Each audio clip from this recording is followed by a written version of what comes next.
Nós estamos conversando um pouco aqui a respeito do que aconteceu na última sexta-feira, quando a greve anunciada não aconteceu, manifestação monstro também não aconteceu. Ontem, aqui conosco, Leonardo Sakamoto. Hoje, o nosso convidado é o Kim Kataguiri, que é coordenador nacional do Movimento Brasil Livre. Kim, muito obrigado pela gentileza. Bem-vindo, então, aqui no programa. Kim, o que aconteceu que não houve a movimentação que as centrais sindicais anunciaram, né? Na segunda-feira ia ter um monte de greve. E aí chegou na sexta-feira, não teve, alguns voltaram atrás. O que aconteceu? Olha, eu acho que o que aconteceu foi que essas centrais sindicais dizem representar o trabalhador, dizem defender os interesses da população, mas na prática só defendem a si mesmos, né? Estavam indo aí, por exemplo, contra a reforma trabalhista, muitos deles com camiseta do PT ou cartazes de volta a Lula.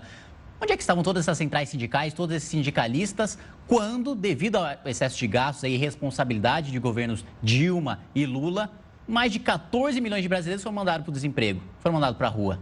Onde é que estavam todos esses sindicatos? E mais, se eles realmente pensam no trabalhador, porque eles são contra uma legislação que aproxima o Brasil de países desenvolvidos, como os Estados Unidos, como a Inglaterra, que facilita as relações de trabalho e que nos livra de uma herança fascista, né? Porque a nossa CLT foi baseada na Carta del Lavoro, da Itália de Mussolini, né? Durante o governo Getúlio Vargas.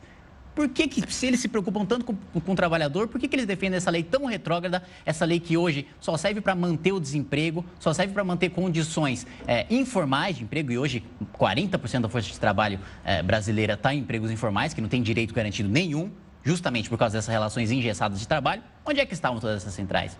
A gente não viu. Então, todas essas mobilizações que a gente viu não foram mobilizações populares, não mobilizaram a sociedade civil, mobilizaram sindicalistas. Sindicalistas que estão defendendo os próprios interesses, porque um dos itens da reforma trabalhista é acabar com a obrigatoriedade do imposto sindical, então, que financia essa foi, os sindicatos. Viu, que essa foi a argumentação que ontem o Sakamoto usou aqui, dizendo que muitas centrais sindicais tiraram o pé da greve, depois que acertaram lá com o Temer que eles vão substituir essa contribuição obrigatória por uma outra lei que vem aí e tal, e eles vão pegar a grana do mesmo jeito. Exatamente. Então, aí estão os verdadeiros interesses das centrais sindicais. É negociar o próprio sustento. Né? Porque hoje, líderes sindicais, eles não têm de trabalhar, eles não têm de representar o trabalhador. O trabalhador, pela unicidade sindical, é obrigado a se filiar ao sindicato, pela obrigatoriedade do imposto sindical. É obrigado a financiar esse sindicato, independentemente se esse líder sindical representa ele ou não. Ou seja, qual incentivo esse líder sindical tem para representar o trabalhador, se ele tem um monopólio do sindicato e se o trabalhador vai pagar por esse sindicato,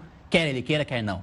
Não existe incentivo nenhum. Então, esses líderes sindicais vão lá promover baderna, vão lá promover quebra-quebra, vão lá atrapalhar a vida de quem realmente quer trabalhar. E quem está aí assistindo, com certeza teve sua vida atrapalhada, aí, seja nessa dita greve geral ou na anterior.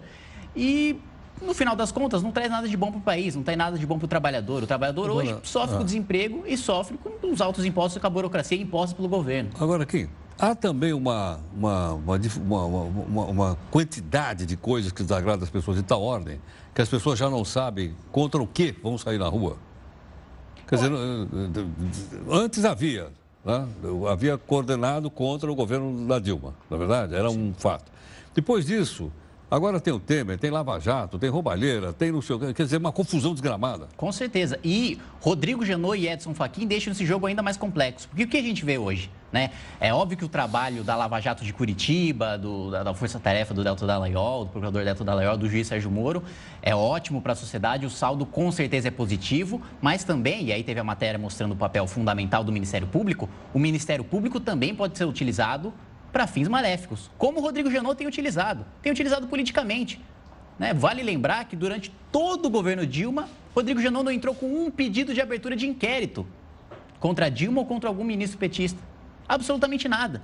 De repente, ele decidiu apresentar 1 milhão de denúncias, abrir 1 milhão de inquéritos e tentar colocar o presidente Michel Temer como o grande líder da quadrilha que saqueou o país durante os últimos 13 anos.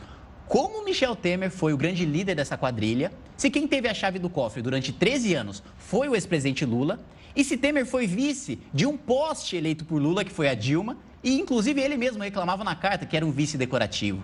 Então existe uma tentativa de tirar o foco do verdadeiro chefe da quadrilha, que é o ex-presidente Lula, por parte de Edson Fachin, que foi nomeado pela Dilma, fez campanha para Dilma, teve ajuda da JBS para ser nomeado, e isso ele mesmo admite, junto com Rodrigo Janot, que na minha opinião, muito provavelmente está jogando politicamente para se candidatar em 2018. Alguns dizem para o governo de Minas, mas eu não duvido. Tudo aquilo que foi mostrado pelo Wesley Batista contra o Temer, a gente não vai levar em consideração? Não, com certeza vai levar. Com certeza vai levar em consideração. Com certeza. Porque o que ele fez antes não pode porque não está no mandato dele. Claro, não. Tem de levar em consideração. Tem de levar em consideração. Isso, tanto Temer, como Aécio, como qualquer outro membro do governo ou da base aliada, tem de ser punido pelos seus crimes, tem de ser mandado para a cadeia. Agora, a questão é a seguinte, a gente não pode nos deixar enganar por um jogo que está sendo feito por setores da imprensa, está sendo feito pela Procuradoria-Geral da República e está sendo feito pelo ministro Edson Fachin, de tentar isentar completamente ou mesmo igualar o papel do ex-presidente Lula com todos os outros.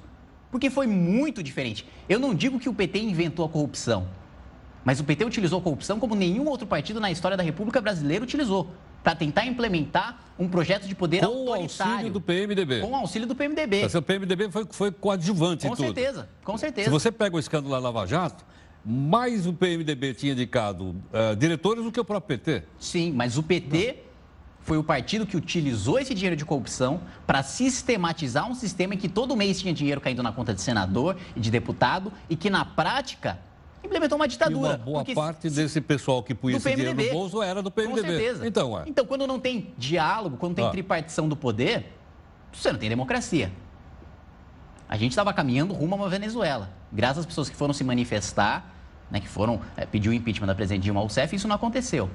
Agora, o que eu quero deixar bastante claro aqui, Heródoto, é que o presidente Michel Temer tem de ser punido. Eu não tenho a menor dúvida. É impossível ele ter chegado à vice-presidência da República com a Dilma sem ter sabido do Petrolão. Lógico. Sem ter sabido de nenhum crime. Lógico. Agora, querer colocar ele como o protagonista, quando na verdade, como você bem colocou, é coadjuvante, é querer fazer o brasileiro de otário. Hoje eu vejo alguns parlamentares que apoiaram os 13 anos de governo petista aparecerem como bastiões ali da justiça, da liberdade, como o Alessandro Molon, que hoje está na rede, né, está querendo se fazer de limpinho, mas era um dos principais líderes do PT, ou como Randolfo Rodrigues, que era do PSOL, também uma das linhas auxiliares do PT. E toda essa gente debochava de quem ia para a Paulista com a camisa da CBF, né? Eles diziam bater panela, os paneleiros, o pato da Fiesp, fazia graça. Agora eles cobram. Cadê a população para protestar contra o Michel Temer? Cadê a população? Né? Cadê os paneleiros? Antes eles debochavam, agora eles querem fingir que estão do lado dessa população que não está indo para a rua porque não está sendo feito de otário. A população está vendo que existe uma jogada do Procurador-Geral da República e do ministro do Supremo, Edson Fachin, para tentar colocar Michel Temer como chefe da quadrilha, quando na verdade ele foi coadjuvante. E o grande responsável por tudo isso está completamente esquecido.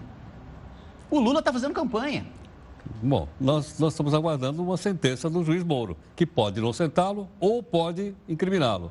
Duvido muito que inocente, dada o volume de provas que existe. O juiz vai julgar em cima do que tem no processo. Exato. Então, o que tem no processo é extrato, é foto do ex-presidente Lula dentro do triplex, é a ex-mulher dele decorando um triplex que não é dele. Ora, Heródoto, imagine, eu sou seu amigo, eu vou mandar a minha mulher decorar um triplex que é seu e ainda vou negociar com uma empreiteira para comprar um triplex para você, mas que baita amigo que eu sou, Heródoto. Isso é absolutamente absurdo. Ou então, eu vou te dar um sítio e eu vou dormir num hotel enquanto você dorme no meu sítio. E o meu sítio vai ter nos pedalinhos o nome dos seus netos e vai ter um quadro com o seu rosto gigante ali. Então, pelo amor de Deus, quem ainda acredita que o Lula é inocente sofreu lavagem cerebral ou está sendo pago por isso. Ok. Kim, queria pedir que você ficasse mais um instantinho aqui conosco. Com certeza. Conosco, Kim Kataguiri, que é coordenador nacional do Movimento Brasil Livre. Kim, então, podemos considerar que daqui para frente as manifestações acabaram ou não? Eu acho que sim, a não ser que surjam fatos novos, a não ser que o clima fique bastante claro e não haja essa manobra que coloca, que o Procurador-Geral da República, Rodrigo Janot, tenta colocar como protagonista quem é coadjuvante, muito provavelmente não vão haver manifestações. Você vê que hoje, tanto pelas eleições do ano passado, como por essa tal greve geral, os movimentos de esquerda, os sindicatos, perderam sua força. Né? Os 13 anos de governo petista, apoiados por PCdoB, por PSOL, por todos esses que hoje posam de santinhos, foram um desastre para o país. E demonstrar para o brasileiro, para a sociedade civil, aquele que não está em sindicato, aquele que não está em partido político, que todos esses que dizem defender o interesse do trabalhador, que dizem defender o interesse da sociedade, estão, na verdade, defendendo os próprios interesses. Então, essa gente não vai mais colocar população na rua.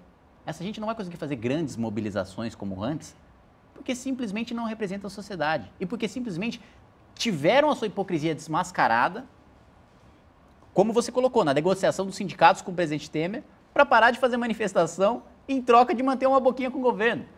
É isso que foi feito. Vamos ser bastante claro. E é por isso que ninguém vai aderir a esse tipo de manifestação de líderes sindicais que não defendem os interesses de quem está afiliado ao sindicato, mas defendem os próprios interesses. Kim, obrigado pela participação. Obrigado pelo convite, Heródoto. Até a próxima. Muito obrigado. Até mais. Muito obrigado.